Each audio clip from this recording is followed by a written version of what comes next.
नमस्कार, अस्सलाम वालेकुम नाज़रीन। पल पल न्यूज के न्यूज रूम से मैं हूं आपके साथ नदीम अकरम। आज उस राज से पर्दा उठ जाएगा जहां फव्वारा है या शिवलिंग है।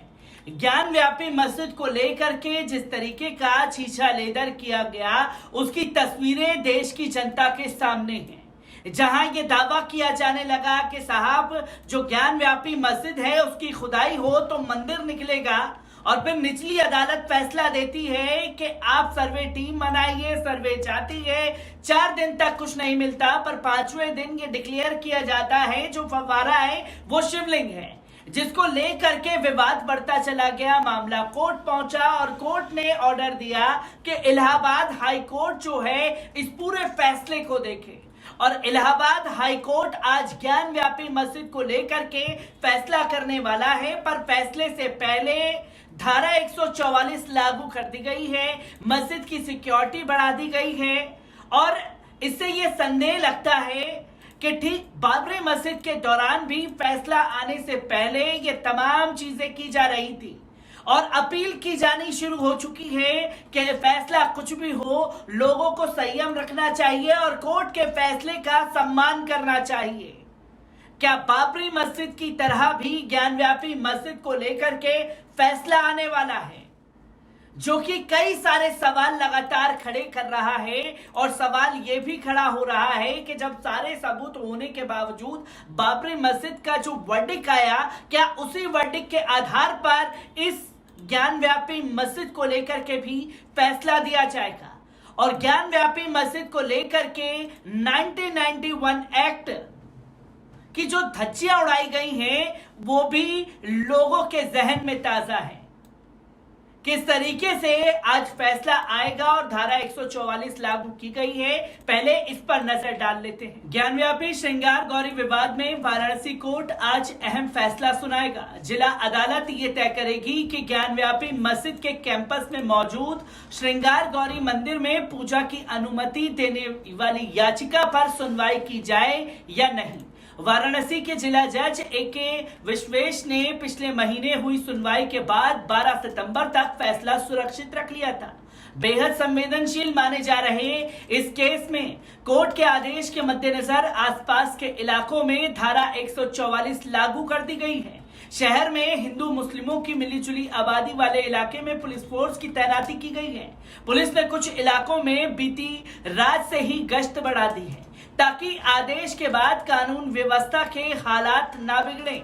ज्ञान व्यापी श्रृंगार गौरी से जुड़ा केस क्या है, इसके बारे में जान लेना जरूरी है। 5 हिंदू महिलाओं ने ज्ञान व्यापी मस्जिद परिसर में मौजूद हिंदू देवी देवताओं की पूजा की अनुमति मांगी है।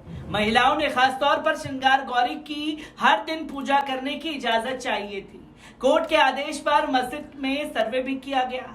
सर्वे के बाद हिंदू पक्ष ने दावा किया था कि मस्जिद के तहखाने में शिवलिंग मौजूद है, जबकि मुस्लिम पक्ष ने इसे फव्वारा बताया था। 18 अगस्त 2021 को 5 महिलाएं ज्ञान व्यापी मस्जिद परिसर में मां श्रृंगार गौरी, गणेश जी, हनुमान जी समेत परिसर में मौजूद अन्य देवताओं की रोजाना पूजा की इजाजत मांगते हुए कोर्ट पहुंची थी। अभी यहां साल में एक बार ही पूजा होती है। इन 5 याचिकाकर्ताओं का नेतृत्व दिल्ली की राखी सिंह कर रही है। बाकी 4 महिलाएं सीता साहू, मंजू व्यास, लक्ष्मी देवी और रेखा पाठक बनारस की ही हैं। 26 अप्रैल 2022 को वाराणसी सिविल कोर्ट ने ज्ञान व्यापी मस्जिद परिसर में श्रृंगार गौरी और अन्य विग्रहों के सत्यापन के लिए वीडियोग्राफी और सर्वे का आदेश दिया था। मान्यता है कि 1669 में औरंगजेब ने काशी विश्वनाथ मंदिर का एक हिस्सा तोड़कर ज्ञान व्यापी मस्जिद बनवाई थी। कुछ इतिहासकार कहते हैं कि 14वीं सदी में जौनपुर के शर्की सुल्तान ने मंदिर को तोड़वाकर ज्ञान व्यापी मस्जिद बनवाई थी। तो कुछ मान्यताओं के अनुसार अकबर ने 1585 में नए मजहबे दीन इलाही के तहत विश्वनाथ मंदिर और ज्ञान व्यापी मस्जिद बनवाई थी। मस्जिद और विश्वनाथ मंदिर के बीच 10 फीट गहरा कुआं है, जिसे ज्ञान व्यापी कहा जाता है। इस कुएं के नाम पर मस्जिद का नाम पड़ा। संकट पुराण में कहा गया है कि भगवान शिव ने स्वयं लिंगाभिषेक के लिए अपने त्रिशूल से यहाँ कुआं बनाया था। शिवजी ने यही अपनी पत्नी पार्वती को ज्ञान दिया था, इसलिए इस जगह का नाम ज्ञान व्यापी या ज्ञान का कुआं पड़ा। आम जनमानस की मान्यताओं में यह कुआं सीधे पौराणिक काल से जुड़ता है। मसाजिद कमेटी की जवाबी बहस में 22 अगस्त से लगातार जारी है। मुस्लिम पक्ष ने कहा है कि वर्ष 1936 में वक्फ बोर्ड का गठन हुआ था। 1944 में गजट में यह बात सामने आई थी कि ज्ञानव्यापी मस्जिद का नाम शाही मस्जिद आलमगीर है। संपत्ति शहंशाह आलमगीर यानी औरंगजेब की थी। वक्फ करने वाले के तौर पर भी बादशाह आलमगीर का नाम दर्ज था। इस तरह से बादशाह औरंगजेब द्वारा 1400 साल पुराने शरई कानून के तहत वक्फ की गई दान दी गई संपत्ति पर 1669 मस्जिद बनी और तब से लेकर अब तक वहां नमाज पढ़ी जा रही है। इसके अलावा 1883-84 में अंग्रेजों के शासनकाल में जब बंदोबस्त लागू हुआ तो सर्वे हुआ और आराजी नंबर बनाया गया। आराजी नंबर 9130 उस समय में दिखाया गया था कि वहां मस्जिद है, कब्र है, कब्रिस्तान है, मजार है, कुआं है। पुराने मुकदमों में भी ये तय हो चुका है कि ज्ञानव्यापी मस्जिद वक्फ की प्रॉपर्टी है। सरकार भी इसके वक्फ प्रॉपर्टी मानती है। इसी वजह से काशी विश्वनाथ एक्ट में मस्जिद की नहीं लिया गया। वर्ष 2021 में मस्जिद मंदिर प्रबंधन के बीच जमीन अदला बदली हुई और वे वक्फ प्रॉपर्टी मानकर ही की गई। इसलिए मां श्रृंगार गौरी का मुकदमा सिविल कोर्ट में सुनवाई योग्य ही नहीं है। वाराणसी के प्रसिद्ध काशी विश्वनाथ मंदिर में बनी ज्ञानव्यापी मस्जिद को लेकर जारी विवाद वर्षों पुराना है। इन मंदिर मस्जिद को लेकर 213 साल पहले दंगा भी हो चुका है। हालांकि आजादी के बाद इस मुद्दे को लेकर कोई दंगा नहीं हुआ।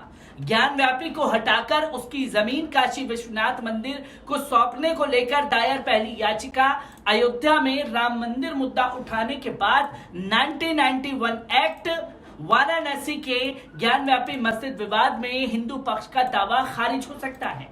अंजुमन इंतजामिया प्रबंधन समिति ने सुप्रीम कोर्ट में एक अपील दायर करके कहा कि ज्ञानव्यापी परिसर का सर्वे कराने वाला वाराणसी सिविल कोर्ट का आदेश स्पष्ट रूप से the places of worship act 1991 उल्लंघन है। इसके बाद ज्ञानव्यापी विवाद की पूरी बहस इसी कानून के इर्द गिर्द टिकी हुई है। मैंने बचपन में एक बात सुनी थी, कबूतर जब बिल्ली को देखता है तो वे जानता है कि बिल्ली उसे खा जाएगी। बिल्ली को कबूतर बहुत स्वादिष्ट लगता है। कबूतर इतना भोला और नादान होता है कि वो सोचता है कि आंखें बंद कर लूंगा तो बिल्ली दिखेगी नहीं। इस तरह से बिल्ली उसको खा जाती है। 1947 की स्थिति में धार्मिक स्थलों को बनाए रखना यानी कबूतर की तरह बिल्ली से आंखें मूंदना है। 9 सितंबर 1991 को लोकसभा में the places of worship act bill पर बहस के दौरान ये बात भाजपा नेता उमा भारती ने कही थी। वाराणसी के पुलिस आयुक्त ए सतीश गणेश ने बताया कि वाराणसी की एक अदालत एक महत्वपूर्ण मामले पर फैसला सुना सकती है। शहर में धारा 144 लागू की गई है। पुलिस बल उन क्षेत्रों में तैनात है जहां मिश्रित आबादी रहती है। गश्त जारी है। हम अपनी पूरी कोशिश कर रहे हैं कि कोई कानून व्यवस्था की स्थिति पैदा ना हो। सोशल मीडिया की मॉनिटरिंग हो रही है। जिला अदालत परिसर में खास चौकसी बताते हुए बम निरोधक दस्ता और डॉग स्क्वाड भी तैनात कर दिया गया है, जो कि फैसले से आने के पहले ही मस्जिद के चारों तरफ इर्द गिर्द सिक्योरिटी बढ़ा दी गई है। क्योंकि बाबरी मस्जिद के फैसले को अगर देखें तो निचली अदालत ने जो फैसला दिया और उसके बाद कार सेवकों ने बाबरी मस्जिद के साथ क्या किया, इसकी तस्वीर देश और दुनिया के सामने है।